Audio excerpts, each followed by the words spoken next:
O Senhor esteja convosco. Proclamação do Evangelho de Jesus Cristo segundo Lucas. Naquele tempo, um homem que estava à mesa disse a Jesus: Feliz aquele que come o pão no teu reino. Feliz aquele que come o pão no reino de Deus. Jesus respondeu: Um homem deu um grande banquete e convidou muitas pessoas. Na hora do banquete, mandou o seu empregado dizer aos convidados: Vinde, pois tudo está pronto. Mas todos, um a um, começaram a dar desculpas. O primeiro disse: Comprei um campo e preciso ir vê-lo. Peço-te que aceites minhas desculpas.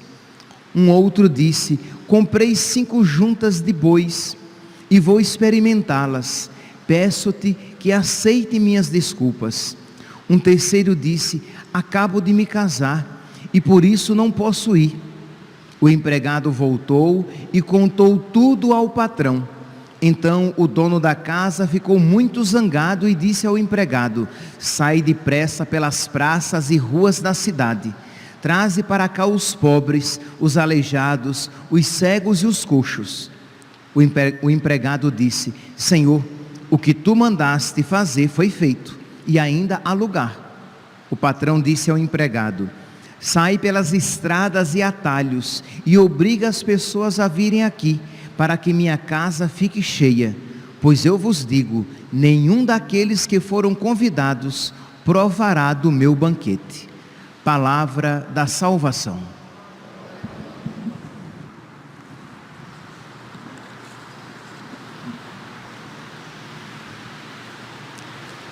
Caríssimos irmãos e irmãs, estamos celebrando a memória de São Martinho de Lima, e eu gostaria de aproveitar a providencial primeira leitura de hoje, para a partir dela fazer a nossa reflexão. A primeira leitura de hoje, retirada da carta de São Paulo aos Filipenses, nos apresenta logo de início aquele versículo tão caro a nós, versículo 5 do capítulo 2, tende em vós os mesmos sentimentos de Cristo Jesus. E é importante que nós percebamos em que contexto este versículo, este conselho, esta afirmação imperativa, esta palavra de nosso Senhor, ela é apresentada quando Jesus diz, quando São Paulo diz: tende em vós os mesmos sentimentos de Cristo Jesus. Nós estamos aqui num contexto de humilhação de nosso Senhor, porque imediatamente depois ele vai dizer: Jesus Cristo existindo em condição divina, não fez do seu ser igual a Deus uma usurpação, mas ele esvaziou-se de si mesmo, assumindo a condição de escravo, tornando-se igual aos homens. Encontrado com aspecto humano, humilhou-se a si mesmo, fazendo-se obediente até a morte e morte de cruz. Então, quando São Paulo diz: tende em vós os mesmos sentimentos de Cristo Jesus, São Paulo está dizendo que, de alguma maneira, sede vós humildes como Jesus. Aprendei vós com Jesus a serdes humildes também, a aprender a entrar no caminho da humilhação, para que sejamos humildes e possamos alcançar muitas graças da parte de Deus. Porque, meus irmãos, enquanto nós formos soberbos, enquanto formos dados ao orgulho, à vaidade, nós como que iremos deter a mão de Deus, que quer derramar graças sobre nós, que quer que nós progridamos, mas como o orgulho, ele é capaz de perverter todas as graças que Deus nos concede. Quando estamos, então, entregues ao orgulho, estamos de alguma maneira detendo a mão de Deus, que quer realizar maravilhas no nosso coração, na nossa vida e por meio de nós. Então, essa gravidade deste defeito, a gravidade deste pecado, que às vezes não estamos atentos. Isto é, nós estamos atentos a outros pecados, e devemos estar, sem sombra de dúvidas, mas deixamos passar despercebido a nossa arrogância, a nossa falta de paciência com os erros do próximo, a nossa insatisfação, né? A nossa ira quando somos humilhados, quando somos repreendidos, quando somos contrariados. E às vezes são pecados que não são confessados, que não são apresentados na confissão. As pessoas, e graças a Deus, as pessoas apresentam os pecados contra a pureza, e graças a Deus, está correto, tem mesmo que confessar os pecados contra a pureza. As pessoas confessam o pecado da preguiça, e devem confessar a gula. Quantas vezes as pessoas confessam a gula? Mas nem sempre as pessoas confessam com tanta frequência os pecados de orgulho, né? Eu me irritei demais quando fui repreendido. Eu fiquei com muita raiva quando a minha vontade não foi feita, quando eu fui contrariado. Isso muitas vezes não é apresentado. Pois bem, tende em vós os mesmos sentimentos de Cristo Jesus. Quando nós olhamos então para o santo cuja memória estamos hoje celebrando, São Martinho de Lima, eu sempre quero dizer de Tours, que é um outro Martinho, São Martinho de Lima. Quando nós olhamos para a vida dele, nós veremos que provavelmente a humildade é a virtude que, juntamente com a piedade e a caridade, é a virtude que mais está presente, pelo menos mais explícita. São Martinho nasceu em Lima, no Peru, em 1579. Sua mãe era uma negra liberta, uma panamenha, e seu pai era um nobre, um fidalgo, descendente dos conquistadores espanhóis, e ele era um filho ilegítimo. Por quê? Porque na mentalidade, nas leis de então, um nobre não poderia se casar com uma negra liberta. Então ele foi um filho ilegítimo, negro, pobre e não reconhecido como filho, não tido como nobre, mas como um homem comum. E de alguma maneira sofreu essa discriminação, mas aprendeu da sua mãe o amor a Cristo, o amor a nosso Senhor. Da sua mãe, a partir da sua mãe, ele aprendeu o Evangelho, e diz que desde pequeno era um menino dado à oração e virtuoso. Desde pequeno foi ajudante, criança mesmo. Assim, que imagine, ele entrou, já estou aqui adiantando, ele entrou nos dominicanos com 15 anos. Então já antes ele era aprendiz de barbeiro. Só que, observação, barbeiro no século XVI não era o que nós compreendemos agora. Barbeiro era também dentista e cirurgião, né? De pequenas cirurgias. Daí vem às vezes quando as pessoas de uma maneira pejorativa dizem: fulano é um barbeiro, porque não é que uma pessoa que tinha uma especialização. Então ele fazia, sim, cortava os cabelos, mas fazia de tudo um pouco, e ele aprendeu, de modo que aos 15 anos ele quis consagrar a sua vida a Deus, mas ele era negro e ele era pobre, logo não poderia ser padre, nem poderia ser um dominicano de fato, um irmão dominicano. No máximo um oblato. O que era um oblato? Um oblato era alguém que vivia tudo aquilo, vamos aqui dizer de alguma maneira, tinha o ônus, mas não tinha o bônus. Ele pertencia à comunidade, ele fazia os trabalhos mais simples, mas ele não era um irmão, ele era um oblato, um servidor. Então, é tanto que muitas das imagens de São Martinho de Lima são apresentadas ele com uma vassoura, para indicar o quê? Que ele tinha os serviços mais humildes, era a limpeza, a jardinagem, a cozinha, o cuidado dos doentes. Diz aqui que depois de um tempo, devido às suas virtudes e também a uma pressão que o pai fez, que o pai que não havia reconhecido, né?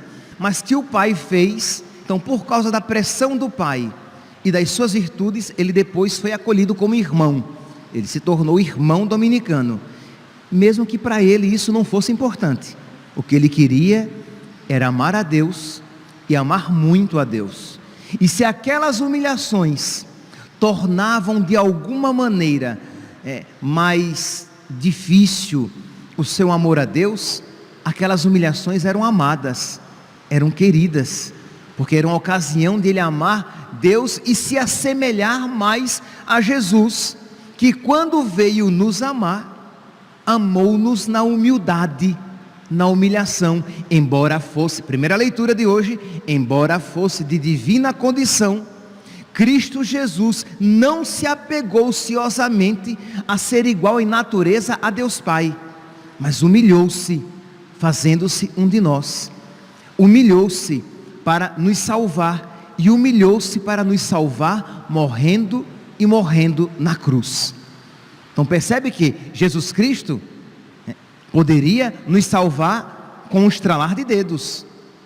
O Filho de Deus poderia vir à terra sem precisar se fazer um de nós. Ele poderia então vir à terra, fazer-se um de nós, mas um rei poderoso, e nos salvar. Mas ele quis vir à terra, se fazer um de nós, mas se fazer humilde, pobre, pequeno, ter uma vida difícil, e salvar-nos, dando-nos totalmente a nós, morrendo e morrendo numa cruz, a morte mais maldita. Então, maldito que pende no madeiro, diz a Sagrada Escritura. Então percebe, meus santos, que é uma perspectiva diferente. Quantas vezes nós fugimos da humilhação? Quantas vezes, quando ela se apresenta diante de nós, nós a recebemos com indignação, com raiva, como se nós fôssemos grande coisa, como se eu não merecesse isso. Meus irmãos, e se nós não estivermos iluminados pelo Espírito de Deus, nós não compreenderemos isto. Isto é, você vai ouvir, você vai dizer assim, deve ser verdade, né? Porque Jesus fez isso, mas dentro de você os seus afetos se rebelam, de modo que turva a sua inteligência, e você não vê como um bem desejável o caminho da humilhação. Então é uma realidade que nós precisamos pedir a Deus que Ele nos ensine desde dentro. Se não houver um mestre interior que confirme esta palavra exterior, você vai ouvir, pode achar até muito piedosa, mas impraticável ou antipaticamente praticável. Que ensinamento antipático! Mas quando na verdade é o ensinamento que nos faz progredir com mais rapidez, é a realidade que nos faz progredir com mais rapidez na amizade com Deus, porque é a virtude que nos abre a todas as outras virtudes, é uma das virtudes que mais nos assemelha a nosso Senhor, que viveu profundamente a humildade, que soube tirar todos os frutos de toda a humilhação. Então, meus santos, o quanto nós precisamos rezar e pedir: Jesus, manso e humilde de coração, fazei o meu coração semelhante ao vosso.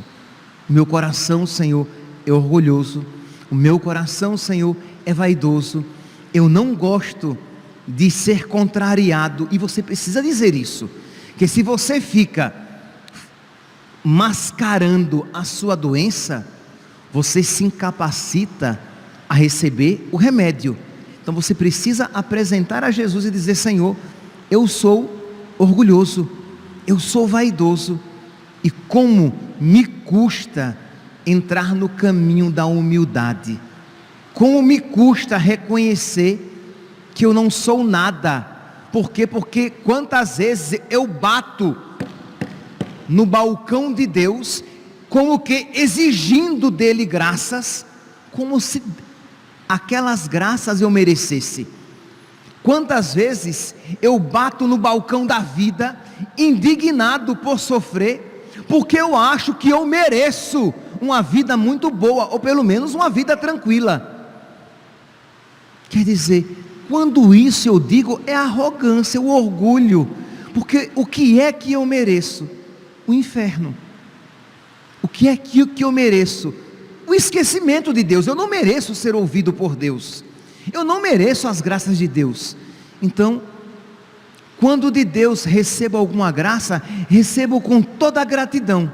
E quando o sofrimento me visita, eu peço a Deus pelo menos que Ele não permita que eu perca a fé, que eu não perca a fé, Jesus, que eu não deixe de te amar, que este sofrimento não me torne mesquinho, pequeno no amor, mas que pelo menos eu te ame. Quando você olha para a sua vida e vê lá atrás as humilhações, as dificuldades, os sofrimentos pelos quais você passou, você fica indignado com a vida. Como que eu sofri tanto assim? Como que eu não tive, sei lá, eu não fui reconhecido, eu não fui bem tratado? E aí, porque você é arrogante, sofre ainda muito mais. Mas se você é humilde, você olha para trás e diz: Senhor, mas eu tive até muito, porque nem aquilo que eu tive eu merecia. Porque claro que esse menino aqui, filho de um nobre, o pai dele era importante, que nunca o reconheceu, que era desprezado. Por quê? Porque era um neguinho, um pretinho, logo não tinha valor na sociedade de então, século XVI. Quando tenta consagrar sua vida a Deus: olha, meu filho, padre você não pode ser não, e nem irmão também. E ele aceita: tá bom, eu quero ser então oblato. Percebe que aquilo que poderia ser ocasião de revolta e de endurecimento satânico, de se rebelar, faz com que ele se configure ainda mais a nosso Senhor Jesus Cristo. E diz então que ele vai varrer, tomar conta da limpeza, lavar o banheiro, varrer os claustros, cuidar do jardim, ajudar na cozinha, descascar a batata. Mas ele aprendeu que a gente pode se santificar até nas situações mais simples da vida, se oferecer a nosso Senhor. Se você lavar o seu banheiro e oferecer, dizer: Jesus, eu quero lavar esse banheiro, Senhor, não apenas porque é a minha obrigação lavar, não apenas porque é a minha casa, ou porque eu sou faxineiro, eu sou diarista e eu tenho que lavar esse banheiro, mas eu quero lavar esse banheiro, Senhor, por amor a Ti, e eu quero Te glorificar lavando este banheiro. Ora, desde as realidades mais humildes, ou você é professor e você diz: é verdade, Senhor, eu tenho que dar aula, essa aula virtual, na grande maioria, né? Quem dá aula pela internet agora, eu tenho que dar aula, Jesus, porque eu preciso ganhar o meu salário no final do mês, mas eu quero dar essa aula, Jesus, da melhor maneira possível, para eu Te glorificar.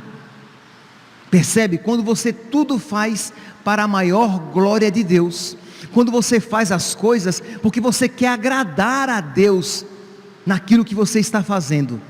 Você, sei lá, você vai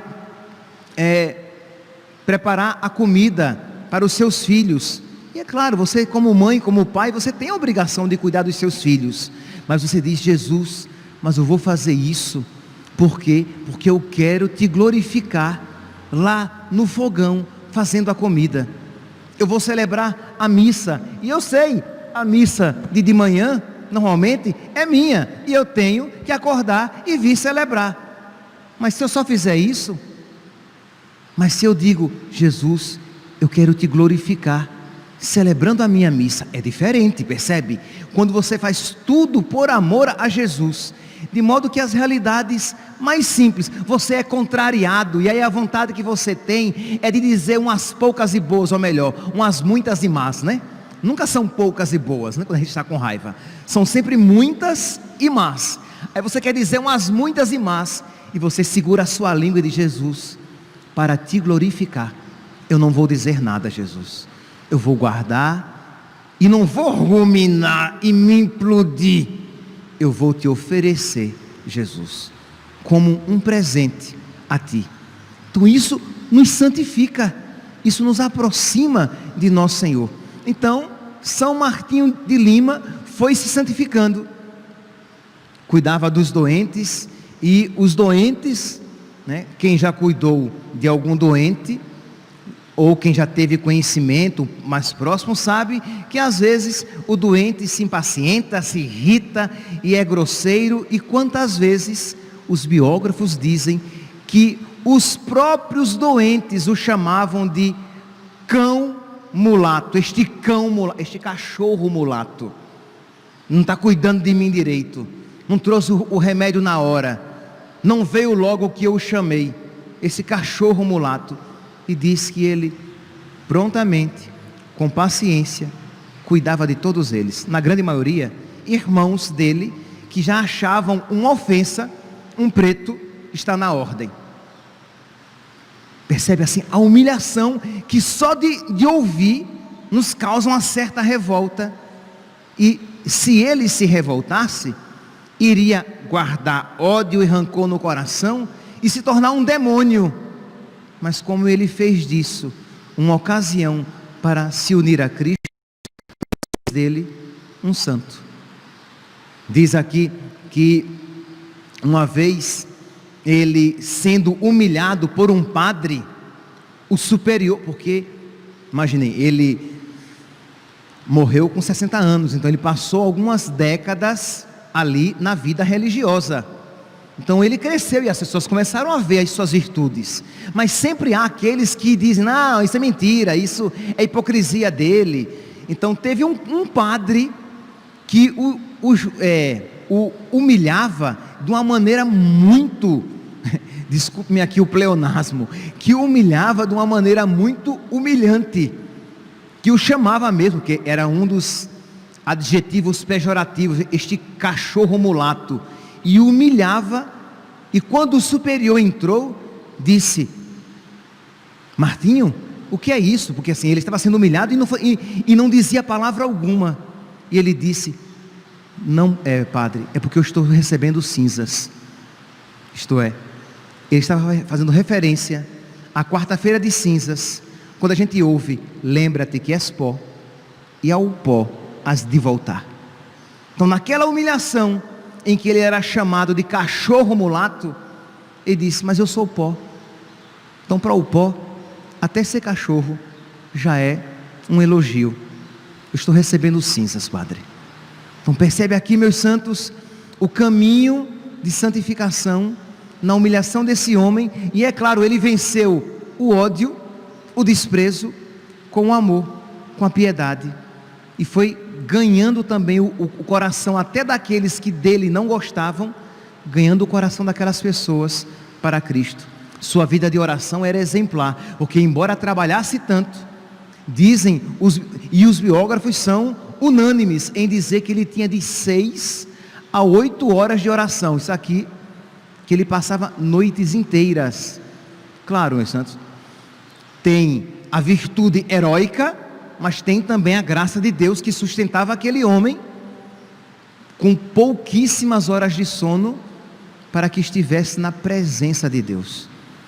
Meus irmãos, celebrar então um santo latino-americano, um santo próximo a nós, né? Aqui no Peru, Lima, deve nos fazer ter essa devoção especial. Mas lembrando, ser devoto é querer também ser imitador. Mas é claro, você vai olhar e dizer: padre, mas essas virtudes são tão excelsas, são tão altas, quem as pode imitar? Ninguém. Pelas suas próprias forças, ninguém. Sem a graça de Deus, ninguém. Mas suplicando a graça de Deus, por graça de Deus, podemos ter em nós os mesmos sentimentos de Cristo Jesus. Peçamos, meus santos, nesta Eucaristia, que Deus, por meio desta palavra, Ele nos forme interiormente. Que Deus, por meio da Eucaristia, Ele nos transforme interiormente, para que, por misericórdia de Deus, possamos não apenas viver a humildade, mas todas as outras virtudes, tendo em nós, dentro de nós, os mesmos sentimentos de Cristo Jesus. Louvado seja nosso Senhor Jesus Cristo, para sempre seja louvado.